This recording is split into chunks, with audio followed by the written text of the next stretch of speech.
J'aimerais commencer ce message en vous partageant une réalité personnelle de ma propre vie. Mon petit frère et moi-même avons le même père, mais pas la même mère. C'est mon demi-frère. Notre père a vécu avec mon petit frère, tandis que moi, je ne l'ai que peu connu. Notre père, aujourd'hui, est décédé, mais c'est mon petit frère qui lui ressemble le plus, c'est une évidence. Notre père aimait la pêche, et mon petit frère sait très bien pêcher, ce qui n'est pas mon cas, parce que lui, il a vécu avec lui, pas moi. Notre père avait un amour particulier pour les animaux, et cet amour s'est transmis à mon petit frère, mais pas à moi. Notre père est décédé un jour bien précis, et lorsque cette date revient, mon petit frère est ému, mais pas moi. Notre père était notre père à tous les deux, mais mon petit frère, lui, l'a connu. Il a reçu son amour, et il lui ressemble car sa relation avec lui a eu un impact sur sa vie, ce qui n'a pas été mon cas. Et si je prends cette image aujourd'hui, c'est pour nous dire que de la même manière, nous pouvons, nous aussi, être en relation avec Dieu d'une manière superficielle ou lointaine, ou alors le connaître vraiment et être transformés par cette relation. Nous pouvons connaître Dieu en vérité et être transformés par cette relation. Et le passage sur lequel nous allons nous attarder aujourd'hui fait partie d'un ensemble de paroles que Jésus a prononcées pour nous faire comprendre l'importance d'avoir une relation authentique avec notre Père. Alors pas notre Père terrestre, mais bel et bien notre Père céleste, Dieu. Le passage que j'ai choisi se trouve à la fin de la prière du Notre Père. Elle s'inscrit au cœur du sermon sur la montagne. Et dans cette partie du sermon, qui comprend les 18 premiers versets du chapitre 6 de l'évangile de Matthieu, Jésus aborde trois domaines considérés comme des devoirs religieux. L'aumône, un devoir envers notre prochain, la prière, un devoir envers Dieu, et le jeûne, un devoir envers soi-même. Ces actes sont bons, mais Jésus dénonce l'hypocrisie de ceux qui les pratiquent pour être vus des hommes plutôt que pour chercher à connaître Dieu et à être connus de lui. Pas moins de 3 fois, Jésus en met en garde contre l'attitude hypocrite de ceux qui pensent que leurs œuvres les rendent agréables à Dieu, alors que ce qui plaît à Dieu, c'est un cœur transformé par une relation avec lui. Et Jésus termine le chapitre 5, qui précède donc notre passage, avec une parole qui, à mon sens, résume tout le sermon sur la montagne. Du moins nous encourage à aller dans une dimension qui nous paraît inatteignable, mais en même temps qui est incisive et qui est donnée par Jésus. Jésus dit dans Matthieu 5, verset 48, « Soyez parfaits comme votre Père céleste est parfait. » Jésus nous lance ici un impératif. Nous devons être comme Dieu. Nous devons être semblables à notre Père. Notre Père, à mon petit frère et moi, a marqué la vie de mon petit frère car lui l'a connu. Notre Père a peu marqué ma vie car je ne l'ai pas connu. Et nous, êtres humains, nous sommes appelés à ressembler à notre Père céleste. Nous n'avons aucun moyen humain pour y arriver, aucune technique. Il m'est d'ailleurs impossible de ressembler à mon Père terrestre car il n'est plus là. Je n'ai plus l'exemple de sa personne. La seule chose que nous pouvons mettre en place pour ressembler à Dieu, c'est de tout mettre en place pour vivre une communion intime avec lui, une relation vivante avec notre Père. Alors, dans cette relation, celui qui est fidèle accomplira en nous, au travers de cette unité, au travers de cette relation, ce que nous ne pouvons pas faire par nous-mêmes. Comme je l'ai dit, le passage sur lequel j'aimerais m'attarder se trouve après la prière du Notre Père. Il s'agit des versets 14 et 15 du chapitre 6 de l'évangile de Matthieu, où il est écrit « Si vous pardonnez aux gens leurs fautes, votre Père céleste vous pardonnera à vous aussi.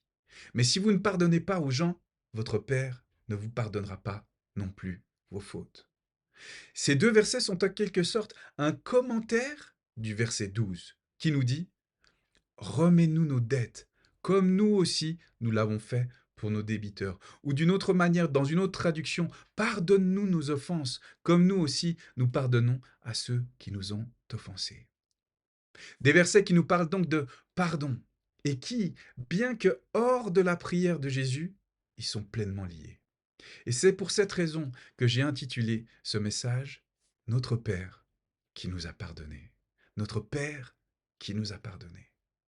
Et si vous le voulez bien, nous allons lire ensemble la prière de Jésus en entier.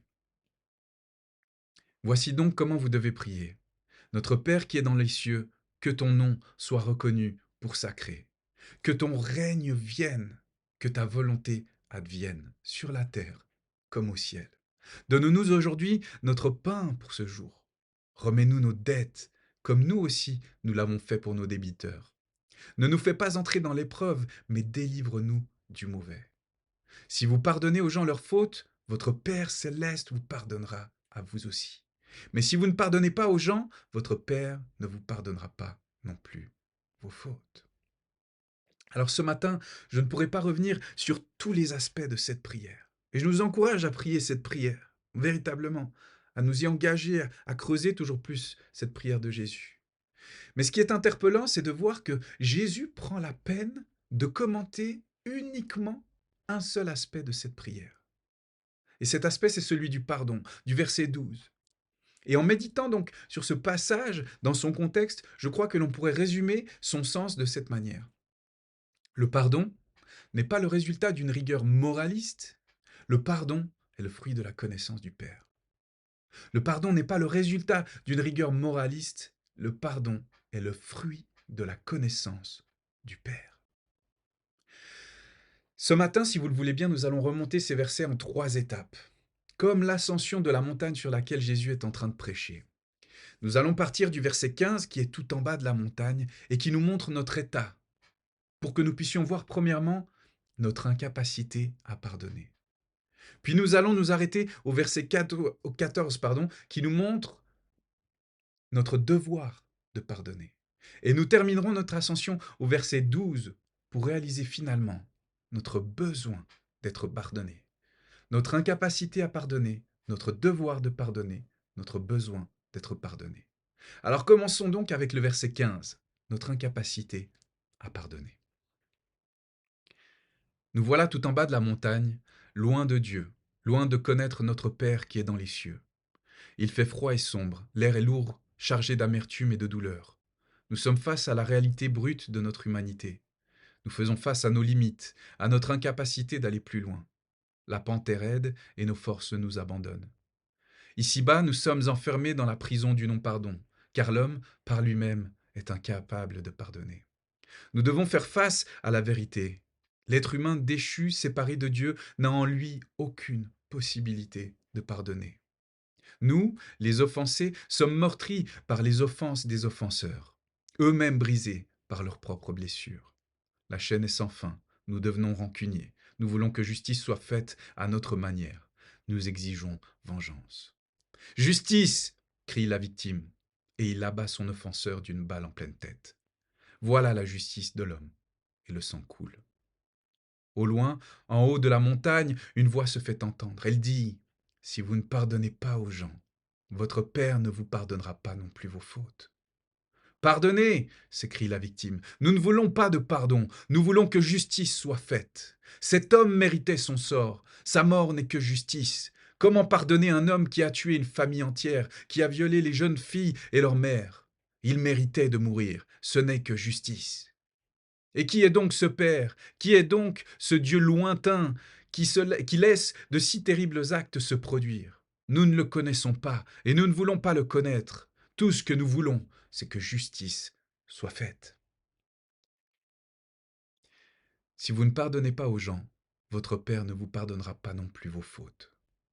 Ce verset souligne le lien entre notre cœur et notre relation avec Dieu. Et il y a ici une condition évidente. Le si marque cette condition. Si vous ne pardonnez pas, vous ne serez pas pardonné.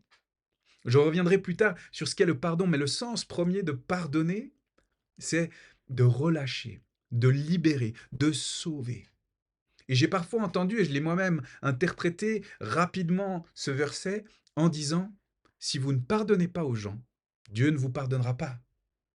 Dieu ne vous sauvera pas. Si vous ne pardonnez pas, vous ne serez pas sauvés. Mais je crois que c'est une compréhension erronée de ce verset.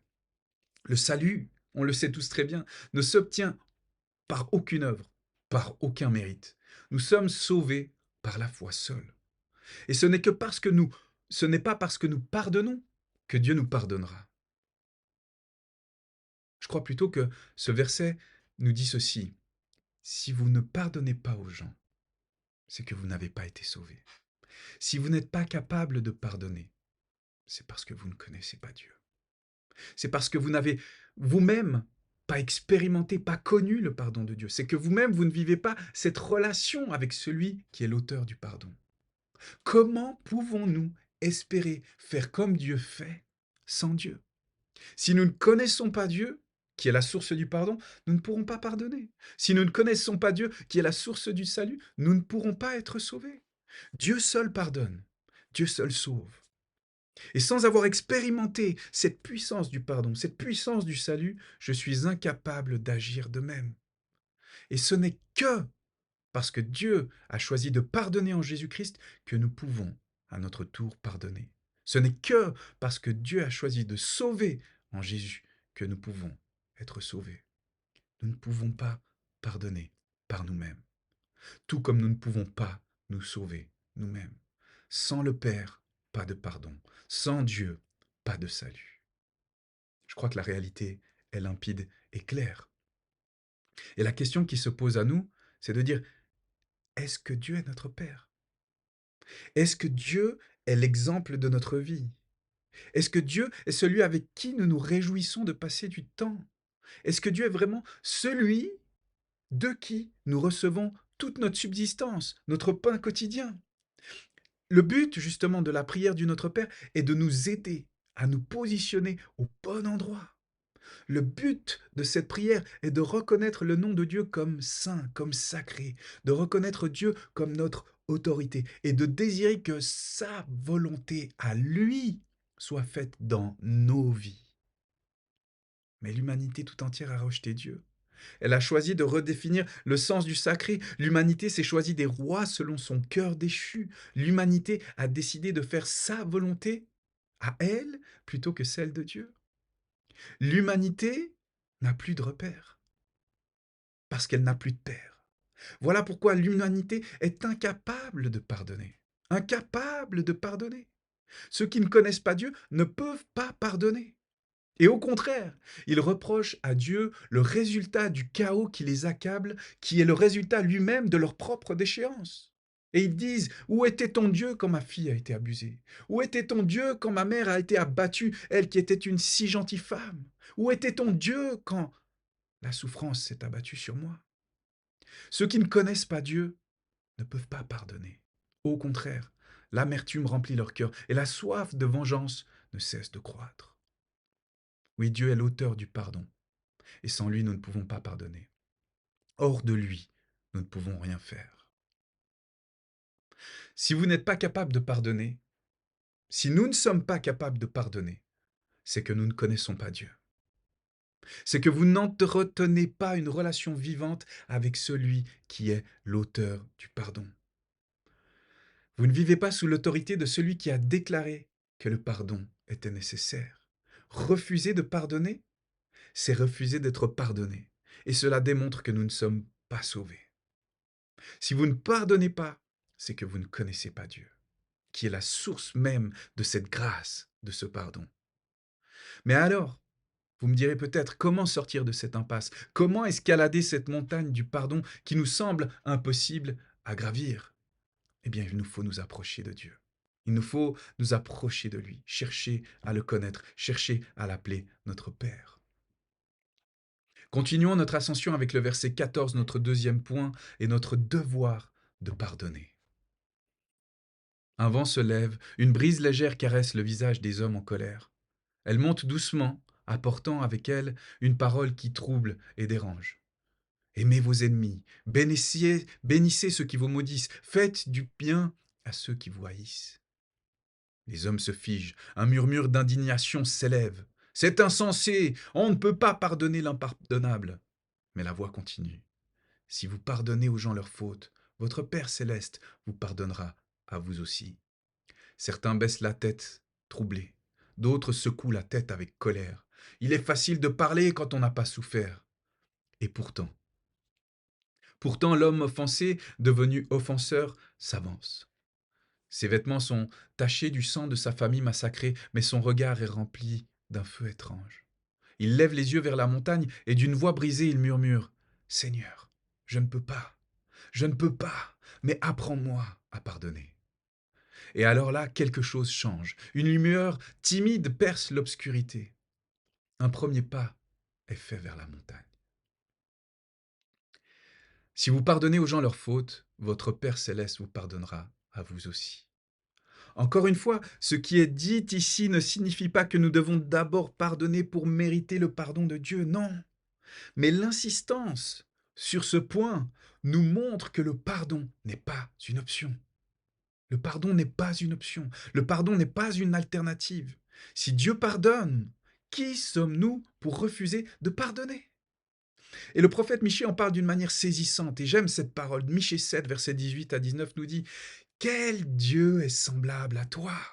Quel Dieu est semblable à toi, toi qui pardonnes l'iniquité, qui oublie les péchés du reste de ton héritage. Il ne garde pas sa colère à toujours, car il prend plaisir à la miséricorde.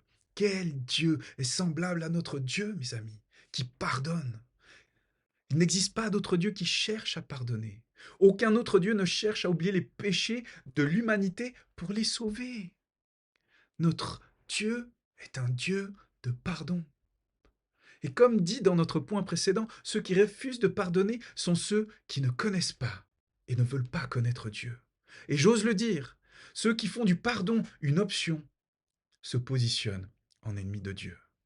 Car encore une fois, si Dieu pardonne, qui sommes-nous pour refuser de pardonner?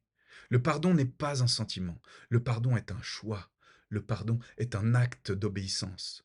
Pardonner est notre devoir. Il est important maintenant de bien comprendre ce que veut dire pardonner pour Dieu afin de l'imiter, de faire comme lui d'une manière juste dans cette même démarche. Si vous pardonnez aux gens leurs fautes, votre Père céleste vous pardonnera à vous aussi. Donc, qui dit pardon dit faute, dit offense, et qui dit faute et offense dit mal. Et qui dit mal dit discerner ce qui est bien et ce qui est mal. Parce que pour qu'il y ait pardon, il faut qu'il y ait offense, il faut qu'il y ait une faute. L'offense est une blessure contre autrui, c'est une dette, une atteinte à la relation. L'offense est une blessure. Et pardonner, c'est renoncer au droit de faire du mal en retour à cette offense. Pardonner, c'est relâcher notre droit à nous venger lorsque nous avons été blessés par quelqu'un. Et Calvin en parle d'une manière tout à fait prodigieuse, et il dit: le pardon et la rémission qu'il nous faut accorder consistent à ôter volontairement de notre cœur toute colère, toute haine et tout désir de vengeance, et de mettre en oubli toute injure ou toute offense qui nous ont été faites sans garder la moindre rancune contre personne. Pardonner, c'est renoncer à la vengeance, car la vengeance n'est pas de notre ressort. Nous devons pardonner comme Dieu, mais le jugement ne nous appartient pas. C'est l'affaire de Dieu. Paul en parle dans l'Épître aux Romains au chapitre 12. Il dit: ne vous vengez point vous-même, bien-aimés, mais laissez agir la colère, car il est écrit: à moi la vengeance, à moi la rétribution, dit le Seigneur. Pardonner, en sorte, c'est savoir que nous devons gravir cette montagne, tout en réalisant que nous n'avons aucune ressource pour y arriver. Nos seules ressources sont la prière et la foi qui nous pousse à croire que seul l'auteur du pardon peut faire en nous ce que nous sommes incapables de faire. Alors nous crions à lui pour atteindre l'inatteignable. Nous prions et demandons la force de pardonner. Si Dieu pardonne, mes amis, il est de notre devoir de pardonner. Si Dieu pardonne, il est de notre devoir de pardonner. Mais il me semble important de marquer une réalité. Il me semble important que nous puissions faire attention, parce que pardonner et renoncer à la vengeance ne signifie pas excuser l'offense. Je répète, pardonner et renoncer à la vengeance ne signifie pas excuser l'offense. Dieu considère le péché et l'offense comme un mal réel, et nous devons en faire autant. Nous sommes appelés à voir et à juger, à discerner les choses selon les critères de Dieu. Nous devons nous aussi appeler mal ce que Dieu déclare comme mauvais, sans jamais chercher à édulcorer sous prétexte de pardon. Et bien souvent, les chrétiens pensent que Pardonner signifie aussi se taire. Pardonne et tais-toi. Pardonne et ne dis rien. Pardonne, pardonne, pardonne, oublie. Non, c'est une erreur. Dieu lui-même condamne le péché et ne demande pas de rester indifférent face au mal. Prenons l'exemple de David, animé d'une sainte haine contre ce qui s'élève contre Dieu. Au psaume 139, il dit: Ô Dieu, puisses-tu faire mourir le méchant? Homme de sang, éloignez-vous de moi. Éternel, n'aurais-je pas de la haine pour ceux qui te haïssent, du dégoût pour ceux qui s'élèvent contre toi? On voit bien que David a de la colère et du dégoût à l'encontre du péché. Et heureusement, heureusement, car l'apogée, mes amis, et nous y sommes dans ces temps qui deviennent de plus en plus durs, l'apogée de l'apostasie se retrouve d'ailleurs dans la bouche du prophète Ésaïe, qui a dit en ces mots: Malheur à ceux qui appellent le mal bien et le bien mal. À travers toute l'Écriture, nous voyons la colère et la haine de Dieu contre le péché et ceux qui le commettent. Dieu ne reste jamais passif face au mal et à l'injustice. C'est contraire à sa nature. C'est contraire à lui. Et donc, réagir face au mal est normal. C'est même, j'ai envie de dire, un signe d'une bonne santé spirituelle. Parce qu'une indignation conforme à celle de Dieu est juste. Si Dieu s'indigne contre le péché, il est juste que nous nous indignions aussi contre ce péché. Celui qui est offensé a le droit de reconnaître l'injustice dont il a été victime et refouler les sentiments légitimes que produit le mal ne mène qu'à une culpabilité écrasante. On ne peut pas refouler tout cela. Mes amis, nous ne pouvons ni ne devons excuser le mal. Excuser, c'est prétendre qu'il n'y a pas eu de faute, qu'aucune offense n'a été commise. Et le pardon commence justement par reconnaître la réalité de la faute. C'est parce qu'il y a une faute, une offense, une blessure, qu'il y a un besoin de pardon. D'ailleurs, lorsque Jésus sur la croix a dit: Père, pardonne-leur, car ils ne savent pas ce qu'ils font, il ne minimise en rien la gravité de leurs actes. Il ne dit pas: oh, ils font rien de mal. Il reconnaît profondément qu'ils ont besoin de pardon, même si ceux qui sont en train de le crucifier ne réalisent pas la gravité de ce qu'ils font. En somme, excuser, c'est dire: ce n'était pas grave. Et il y a des situations où nous devons excuser.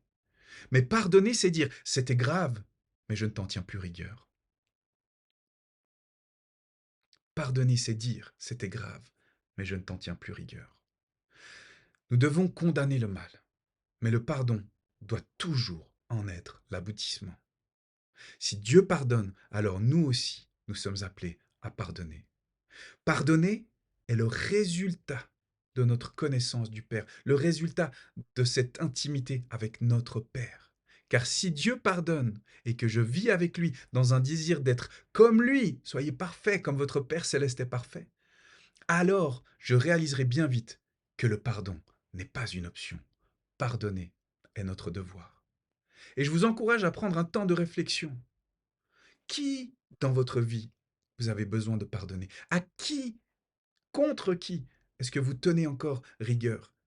Qui est-ce que vous n'avez pas libéré par le pardon? Qui est-ce que vous n'avez pas relâché par le pardon? Est-ce qu'il y a encore de la rancune dans votre cœur? Laissez Dieu sonder votre cœur. Voyez cette réalité-là et libérez, pardonnez, parce que c'est notre devoir. Voilà que nous approchons doucement du sommet de notre montagne avec le verset 12 et la réalité de notre besoin d'être pardonnés. Nous avons besoin d'être pardonnés. Le sentier s'ouvre peu à peu. Chaque pas vers la montagne est un pas de foi, un pas vers l'inconnu. Mais au sommet, une silhouette se dessine. Un homme suspendu entre ciel et terre. Son visage est meurtri, son corps brisé. Et pourtant il lève les yeux vers le ciel et dit: Père, pardonne-leur car ils ne savent pas ce qu'ils font. La foule en bas de la montagne regarde stupéfaite. Cet homme aussi a été offensé, trahi, humilié, torturé. Pourtant, bien qu'innocent, il refuse de crier vengeance. Au contraire, il offre le pardon. Un pardon qui n'a rien d'humain, un pardon qui est offert gratuitement. Et soudain, la montagne tremble, les barreaux de la prison se brisent. C'est alors que ceux qui lèvent les yeux vers la croix comprennent. Mes mains sont souillées par le sang de mon péché. Et c'est à cause de moi que cet homme a été condamné. Un cri s'élève alors, non plus un cri de haine, mais un cri de délivrance qui dit: Seigneur, pardonne-nous nos offenses, comme nous aussi nous pardonnons à ceux qui nous ont offensés. Et c'est alors que l'offenseur, condamné, qui lève les yeux vers Jésus et se confie en lui, devient soudainement le pardonné. Seigneur, pardonne-nous nos offenses, comme nous aussi nous pardonnons à ceux qui nous ont offensés. Notre Père a pardonné. Voilà la vérité éclatante que ce verset proclame. Dieu est un Dieu qui nous pardonne, qui te pardonne. Est-ce que nous réalisons, mes amis, l'immense privilège du pardon qui est à notre portée grâce à Jésus? Comme dit plus tôt, il est de notre responsabilité de ne pas minimiser l'offense que nous avons subie, c'est sûr. Il faut que nous réalisions ce mal et cette réalité qui nous a été infligée. Mais bien trop souvent, nous minimisons l'offense que nous avons fait subir aux autres et nos offenses à l'encontre de Dieu. Et certains me diront peut-être, moi je n'ai jamais rien fait de très grave ou offensé quelqu'un d'une manière violente. Je n'ai pas violé, je n'ai pas tué, je n'ai jamais vendu de drogue ou je ne sais quoi d'autre de violent. Et si tu raisonnes ainsi, j'aimerais te dire une chose. Tu n'as peut-être jamais commis d'acte que tu considères comme très grave, mais sache que si Jésus avait dû seulement porter ton petit péché à toi seul, eh bien il aurait dû mourir exactement de la même manière et endurer exactement les mêmes souffrances. Peu importe ce que tu as fait, ce que nous sommes sans Christ est un affront contre Dieu. Et Paul, dans sa lettre aux Romains, va puiser dans les psaumes pour nous servir une réalité dure à avaler, mais indispensable à réaliser. Romains 3, versets 10 à 12 nous dit: Il n'y a point de juste, pas même un seul. Nul n'est intelligent, nul ne cherche Dieu. Tous sont égarés, tous sont pervertis.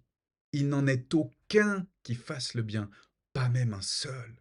Quel poids de ces mots. Et au verset 23, il dit: Tous ont péché et sont privés de la gloire de Dieu. Nous sommes tous inexcusables. Nous sommes tous séparés du Père. Peu importe ce que tu as fait, ta nature de péché, ton héritage adamique te condamne. Ta rébellion contre Dieu est inexcusable. Lewis a dit cette phrase riche de sens pour expliquer cette réalité.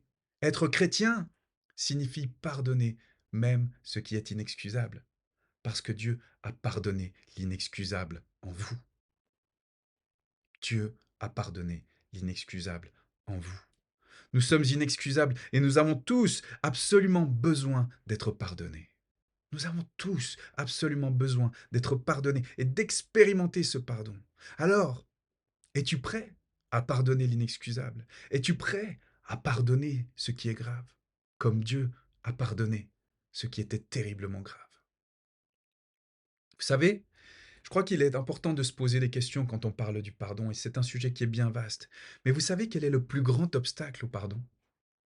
C'est que nous croyons que nous sommes meilleurs que les autres, ou que nous sommes moins pires que les autres. Nous pensons en fait que le problème, c'est les autres. Le problème, c'est les autres, qui sont bien plus inexcusables que nous, car ils nous font tant souffrir. C'est eux qui nous persécutent, c'est eux qui nous accablent. Sans eux, je serais tranquille. Et en agissant ainsi, en pensant de cette manière, nous nous réfugions dans la prison, terrible prison de l'excuse. Car sous prétexte qu'ils m'ont blessé, ma souffrance viendrait excuser mon péché. Ma souffrance viendrait dire que mon péché n'est pas grave. Lorsque nous vivons l'épreuve, lorsque nous subissons l'offense, nous souffrons. Et nous disons à ce moment-là à Dieu: Seigneur, je n'ai rien fait de mal, pourquoi est-ce que je dois souffrir autant?